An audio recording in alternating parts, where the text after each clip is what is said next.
The Atlanta Braves are 55-40 here at the trade deadline, and here are the strengths, the weaknesses, and the remaining questions to answer for the second half.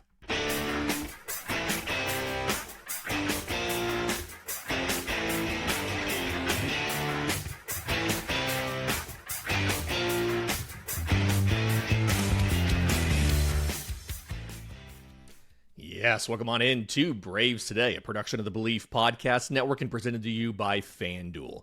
I'm your host, Lindsey Crosby, author of the Braves Today newsletter over at bravestoday.com.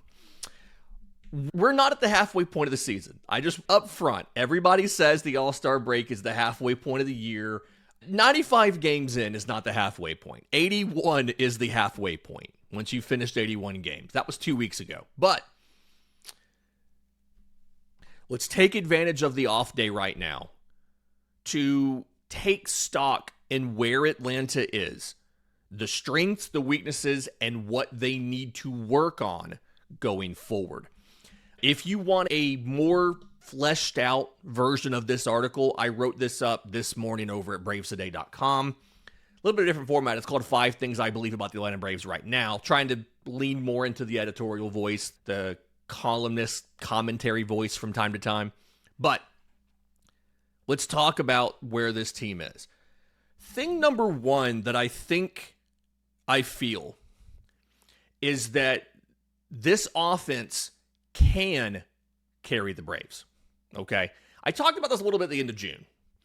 We saw one of the best offenses in baseball in the first half. And really the first month plus of the season, right?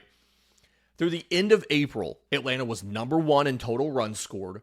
They were 3rd in home runs. They were 2nd in slug. They were 3rd in WOBA, right? Very good offense. And individually, there was a lot to be excited about. Drake Baldwin, 144 WRC plus, one of the best offensive catchers in baseball. I think it was like him and Shea Langoliers were 1 and 2. So feather in the cap of Atlanta's catcher development there, because Langoliers came up in Atlanta's system. Ozzie Albies and Michael Harris were both very good in the season's first couple months, and that's significant because they had been terrible, among the 10 worst hitters in baseball in the first half of 2025.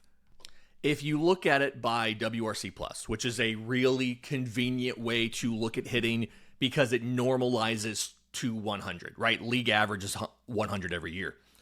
Last year in the first half, Michael Harris was the 2nd worst qualified hitter in baseball at a 47, meaning he was 53% worse than the average major leaguer. Ozzie Albies was 8th at a 71 WRC+. So Atlanta had 2 of the 10 worst hitters in the sport. Of note here, something you'll find interesting, is Bryson Stott of the Phillies was 11th at 78. Let's keep that in mind. If you flip forward to this year in the first half, Michael Harris had a 122 WRC+. Ozzie Albies had a 105. So Ozzie was above average. Michael Harris was well above average. And I say that, I said remember the Phillies part of this, because if you go to the Phillies in the first half, that's one of the problems you will see. You will see them struggling with some poor hitters. Alec Boehm was a 73. Trey Turner was a 74. JT Realmuto was a 76. Bryson Stott was a 91. They had lineup regulars who were below 100. That's all going to be relevant in a few minutes. All right? This is me dropping a nugget I'm going to pick back up and run with later. So the improvement that these guys showed in the second half last year, right? Michael Harris was a 130 WRC plus in the second half. People who tell you he had a hot 2 weeks, like, they were hot enough where his entire second half, it's not the halfway point, remember, his entire second half still had him as 30% better than league average. Ozzie Albies was a 111, right? They got farther away from the injury concerns. Harris did the mechanical change that Tim Hires was trying to push on him since spring training. He finally did it right before the All-Star break, and it worked. Okay? So those guys showed that their improvements were correct. Matt Olson just continued to be awesome. And then the Braves had a bunch of role players step up. Mauricio Dubon is having a career year offensively from the perspective of home runs, RBI, and all of that. He's hitting 265 in the first half, 319 on base, 420 slug. He's had better on base marks. He's had better batting average marks. He's never had a better slugging in more than a 30-game sample, right? Since he's became a mostly full-time regular. He's on track for this to be the 5th consecutive season he's played more than 100 games. He's never had a slugging this high. He's already tied his season high in homers with 10. And he's already set a new career high in RBI with 51. So Mauricio Dubon is having a resurgence in Atlanta. He's already 1/10 of a F-WAR from tying his career high. Last year he had 2.2 in 133 games with Houston.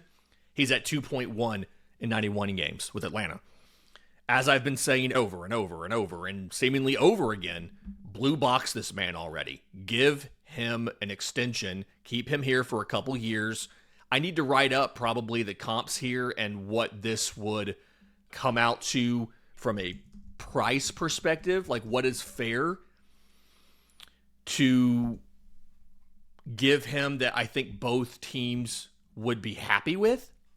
And shout out to Braves Today contributor Taylor. He also writes for Just Baseball. He had a great piece over there just last week about some comps and things like that would make sense for Dubon if Atlanta gave him like a 3-year, $35 million deal, club option for a 4th season, going off of similar players age-wise and what they've gotten in free agency based on their production and his. That would make sense and be fair for both players. Could he go to free agency and maybe get more? Sure. But I do think that would be fair for both players, or for both the player and the team. So bring him back, right? I'm high on the offense is what I'm saying. Yes, they were awful in June. There are some mitigating factors to that if you want to take the optimistic approach here. If you want to take the optimistic viewpoint, you can say Ronald Acuña Jr., who was not performing like Ronald Acuña Jr. typically does, the offense was terrible literally the very next game after he left. His injury absence exactly coincides with Atlanta's terrible stretch, or the beginning of their terrible stretch in June. Drake Baldwin, gone for a month. When he came back, he was 5 for 63, right? Austin Riley's been terrible all year, and I'm going to have something maybe the end of this week. I got to figure it out around our vacation this week. Maybe the end of this week about what to do with Riley going forward, right? They're not going to cut him. They're probably not going to trade him. You're not going to get rid of that contract without giving up a significant asset. But what happens going forward, or at least at a trade deadline, right? What happens going forward will be a conversation. I'll try to get that out later this week, maybe early next week, depends on workload. And the offense was the worst in baseball in June because of a lot of these factors, right? Regulars slumping, Matt Olson not hitting for power in that stretch, Acuña being out, Baldwin being out and then being bad when he came back, Riley continuing to be bad this year and all of that. But in July, they've already stabilized a lot. WRC plus for the team is 106. They were at a 64 in June. They've scored 67 runs in the first 12 games of July. They scored 77 the entire month of June. So they're within 10 runs of already beating June's offensive production from a run scored basis. And it's still not a perfect lineup, right? Designated hitter is officially a problem. I don't know if people necessarily realize this. I've been saying it on the show, and it's not clicked for everybody yet. Dominic Smith, the magic has completely worn off. He's not only turned back into a pumpkin at midnight, the pumpkin looks like it was your jack-o'-lantern on Halloween, and it's now Thanksgiving. The overall numbers are still okay, right? 263 average is nothing terrible. That's really the only number that looks okay, though. 315 on base is fine. 388 slug. from your designated hitter is embarrassing, honestly. It's just embarrassing when you think about, that's what your DH is giving you. In June, he hit 179. In July, he hit 167. It's a 42 WRC plus in June, and so far a 27 WRC plus in July. DH is legitimately a problem, okay? Third outfield spot is a problem. Mike Yastrzemski has been incredibly streaky, as in he has two months where he is showing the promise that you wanted from him. He is showing what you thought he could be, and he has 2 months where he's been virtually unplayable. The March-April combo, which is really just essentially 1 month because of off days and the very few days in March you have it there. 56 WRC plus. In June, 35 WRC plus. But in May, he had a 163 WRC plus. In July, before he got hurt, smaller sample size, a 161 WRC plus. He's vacillated between terrible and dominant. And now he's on the injured list. So DH is a problem. Third outfielder, not fourth outfielder, third outfielder is a problem. And that's with them using Mauricio Dubon out there. He's the second outfielder right now you can count on with Riley out and Yastrzemski slumping. The good news is some sort of reinforcements may be on the way. Ronald Acuña Jr. started the rehab stint in the Complex League on Monday. So did Ha-Seong Kim. And Ha-Seong Kim homered in the very first at-bat. He homered in the very first plate appearance he had in the complex level. Sean Murphy has been taking batting practice recently. He's going to start a rehab assignment soon. And you've got a lot of options as far as how you could potentially configure the lineup with DH and all of that, right? If you can get Yastrzemski back and he can be on one of his heaters, and if Kim is in the lineup and is able to actually hit his weight, right? If a 30-day rehab stint fixes him or gets him a lot closer back to his career norms versus the awful production he had this year, and Sean Murphy is able to hold his own behind the plate and stay in the lineup, you have the ability to have Baldwin as your DH 2/3 of the time, use Ronald at times when Baldwin's behind the plate and Murphy has a day off. Joey Bart's still here to kind of give you some coverage, and you're just done with Dom Smith, right? You've got options. You have reinforcements possibly coming in the next couple weeks. And that's a familiar story. Is reinforcements potentially coming? Can you count on those guys? Let's talk about the bullpen and the rotation next, right here on Braves Today. But first, this episode's brought to you by our friends at IQ Bar, our exclusive snack, hydration, and coffee sponsor. IQ Bar protein bars, IQ Mix hydration mixes, and IQ Joe mushroom-infused coffees are the tasty, low-sugar brain and body fuel that you need to win your day. The Ultimate Sampler Pack's a great way to try all of the IQ Bar products and flavors. You get 9 IQ bars, 8 IQ Mix sticks, and 4 IQ Joe sticks. And all IQ Bar products are clean label certified and entirely free from gluten, dairy, soy, GMOs, and artificial ingredients. With over 20,000 5-star reviews and counting, more people than ever are fueling their busy lifestyles with IQ Bar's brain and body boosting bars, hydration mixes, and mushroom-infused coffees. And the Ultimate Sampler Pack includes all 3. Right now, IQ Bar is offering Braves Today listeners 20% off of all IQ Bar products, including the Ultimate Sampler Pack, plus free shipping. To get your 20% off, text MLB to 64,000. That's MLB to 64000. That's MLB to 64,000. Message and data rates may apply. See terms for details. The Braves have used 26 relievers to this point in the season, which is actually common. A lot of teams cycle those last couple spots, so that's not an outlier number. But there are like a handful of guys who have dominated that playing time And just about all of them have been good, right? The two worst relievers, neither one of them had 17 or more innings. Carlos Carrasco, 5.94 ERA, negative 0.2 fWAR. Aaron Bummer, 15 and a third innings, 7.63 ERA, negative 0.8 fWAR. But everybody else has been very good, okay?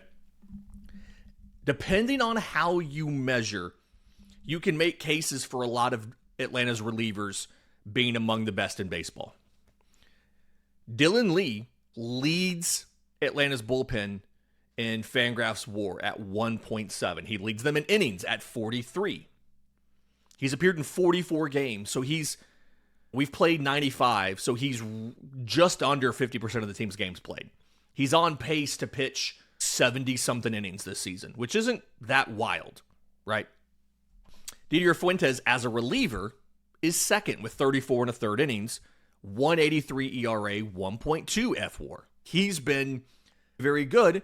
His innings count is just lower, though, because they baby him.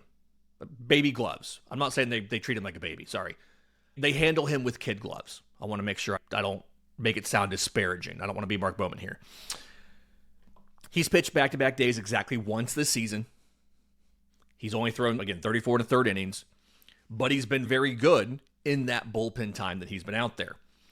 Raisel Iglesias, 1 WAR. Robert Suarez, 0.8. Those four guys together, they've all thrown at least 30 innings. Tyler Kinley's also in here too, 33 and 2/3 innings. ERA's not as good, 3.48, but the expected's 2.87, right? He's a little bit of outlier homer issues for Kinley earlier in the season, right? And especially early in the year, we saw Walt Weiss aggressively deploy that bullpen to chase some wins, and they normally succeeded.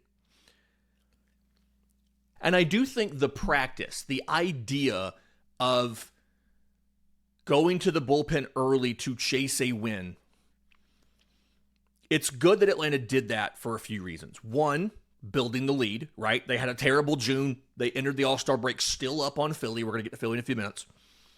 But two, that's how baseball works in October, right? Brian Sicker talked about this in the past. It's a different sport in October.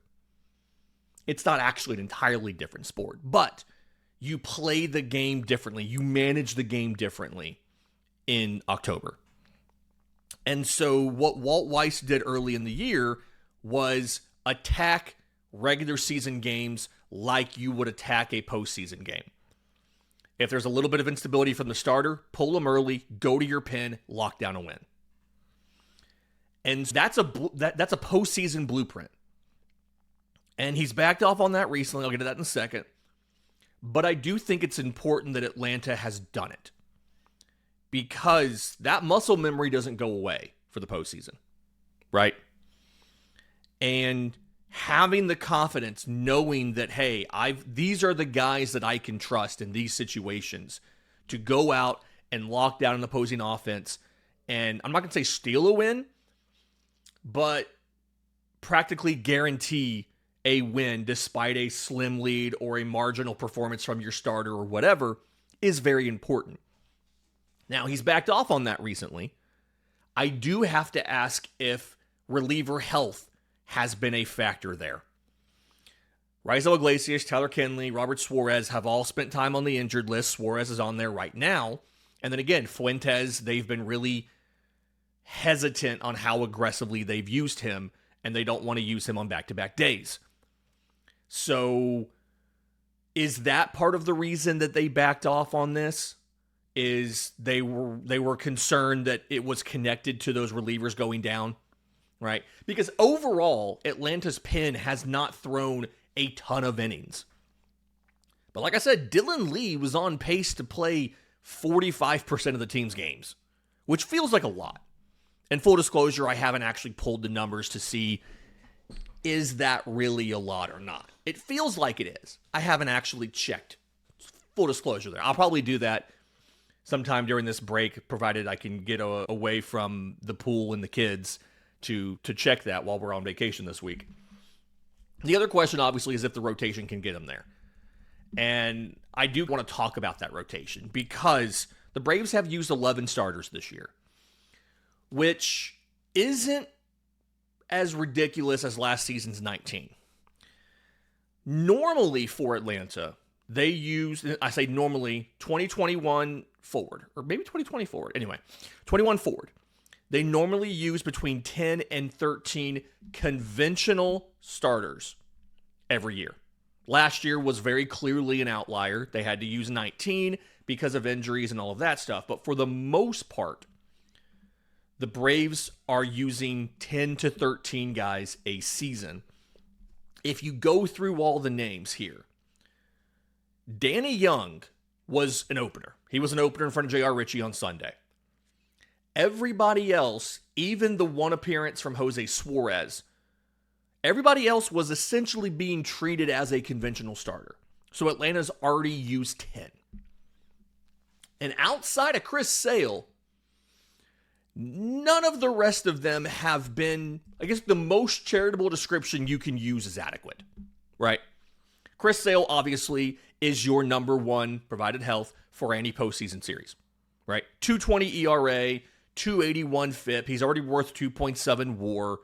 He's striking out more than 10.5 guys per 9 innings. It's absurd, right? Outside of him, depending on how you look at it, your best starters have been, if it's by ERA, this is going to be a shocker for you if you're ready. If you're going by ERA, Atlanta's second best starter after Chris Sale has been Ronaldo Lopez. He has a 3.63 ERA. Next would be Martin Perez as a 3.75 and Grant Holmes at a 3.78. And for context here, all three of those guys have spent time in the bullpen this year. I am just referring to their ERA as a starting pitcher. In games they have started, that's their ERAs. You have three guys who are all in the high threes.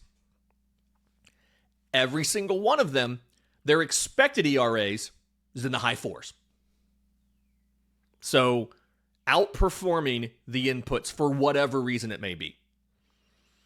Bryce Elder is at a 4.12, and he's been Jekyll and Hyde. First 11 starts, 1.97 ERA. Last 7 starts, 8.47. He's trying to figure out what to do. And several other arms have, like, young guys have come up and struggled. Didier Fuentes, 1 start. He allowed 4 runs in 3 innings, right? J.R. Ritchie has made 7 starts, 5.55 ERA. His 1 quality start there. His overall numbers are better because he's also had some scoreless stuff out of the pen, but his rotation ERA is a 5.55. Hurston Waldrop's made 2 starts with a 10.38 ERA. Your quality start count, Sale and Elder have given you 10 each. Holmes has given you 5. Perez and Strider gave you 2. Raylo gave you 1. J.R. Ritchie gave you 1. Pretty sure it was his very first one, if I remember right. Nobody else has given you 1. And so right now, your Game 2 starter in the postseason is an open question. It could be any one of those guys that's in the majors on a short leash, right? It could be a Raylo. It could be a Holmes. It could be someone in the minors. Hurston Waldrop was sent down. Owen Murphy came up, made 1 relief appearance, and then he went back down. Could be somebody on the injured list. AJ Smith-Shawver just made a rehab start on Saturday in Gwinnett. I did a podcast about it. You go back to your feed on Sunday. I did a podcast. I was there. So I did a podcast about what I saw from AJ, quotes he had after the game, and then just how cool it is to watch a game in Gwinnett and how you should go if you're nearby. It could be Spencer Schwellenbach. There's nothing official here, but Chad Bishop was talking yesterday that there's been rumblings he could start a rehab appearance soon. He'll have a month, right? And it's a bunch of guys between Smith-Shawver who can get extensions on his rehab thing. Schwellenbach, it's a bunch of guys who could theoretically be back around the trade deadline, but probably sometime after. And the problem is, we really don't know who's going to do Game 2. You really don't know who's going to be the Game 2 guy. And so, right now, the biggest question for me for the rest of the season is in the rotation. The biggest question is, who can you count on? Who can step up? And where can you add to that rotation from any possible source between now and October? There's a couple other things here I want to talk about, though. I want to talk about the division, and I want to talk about the trade deadline. And we'll do both of those next, right here on Braves Today.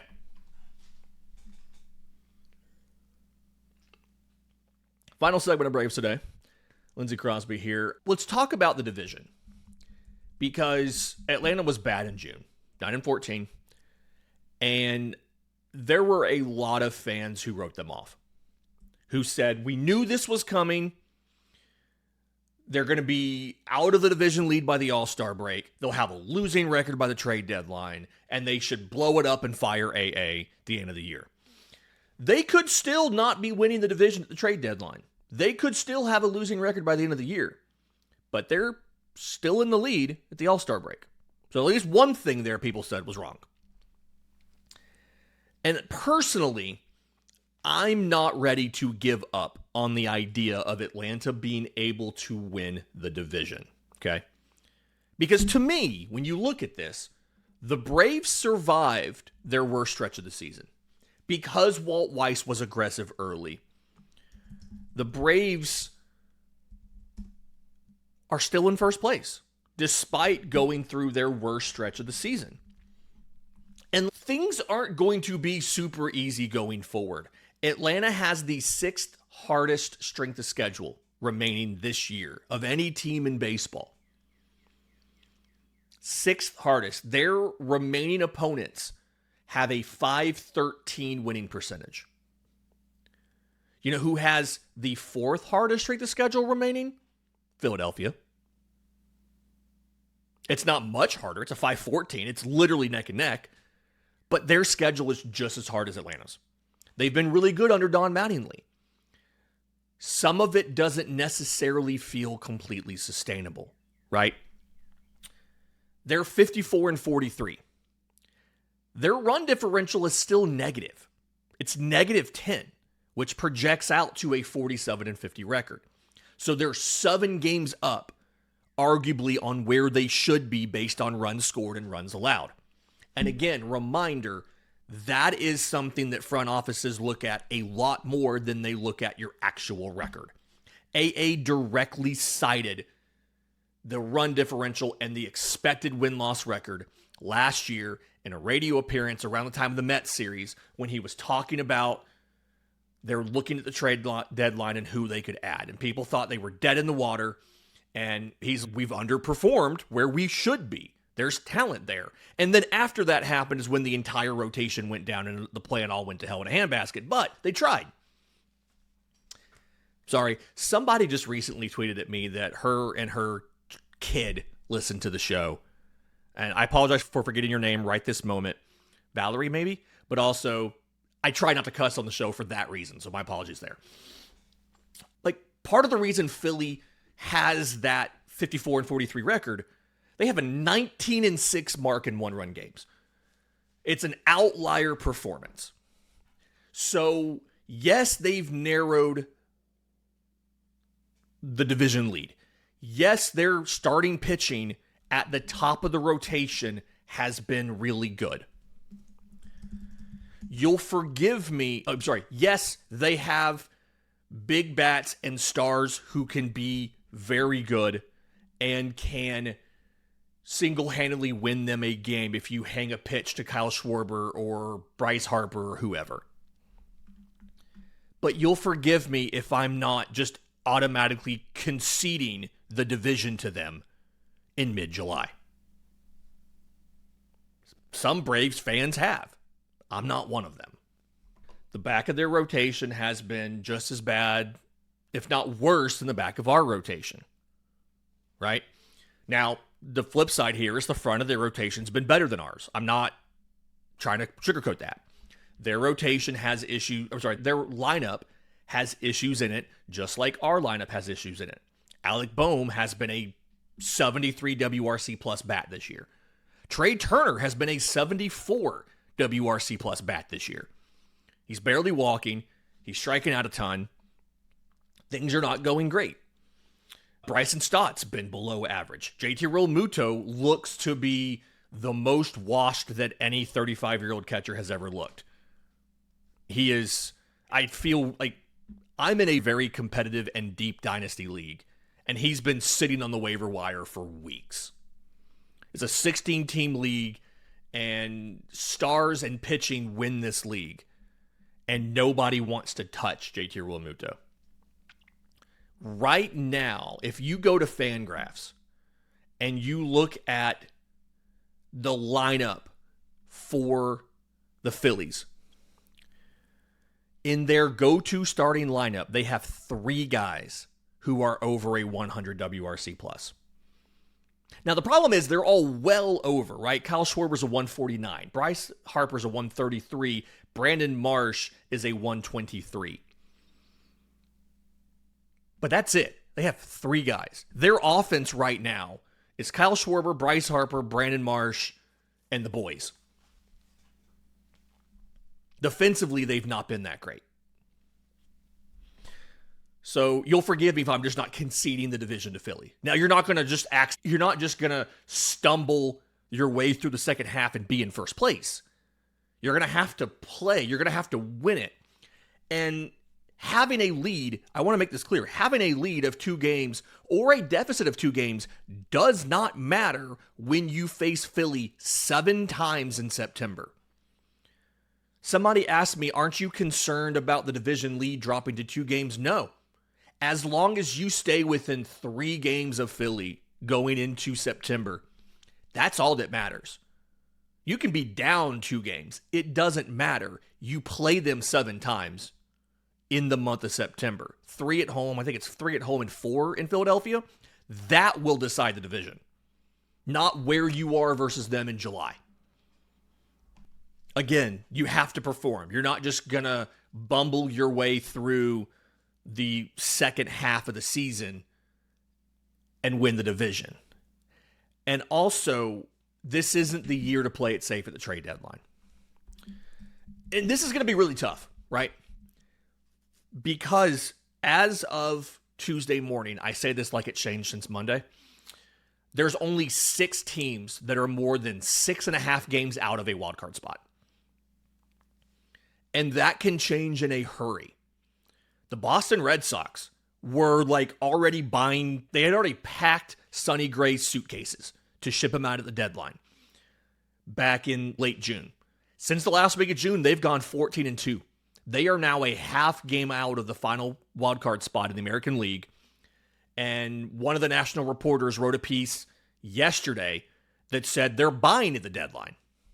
The thing that everybody's going to have to understand is that deadline deals are going to happen because deadline deals always happen, but they're not going to happen Friday.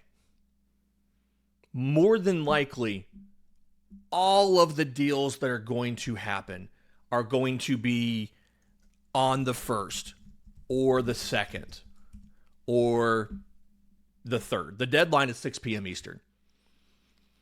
And so the guys they have right now are the guys they're going to have for 2 more weeks. But when we get to August 2nd, August 3rd, there's going to be a lot smaller supply of pieces than the demand for them.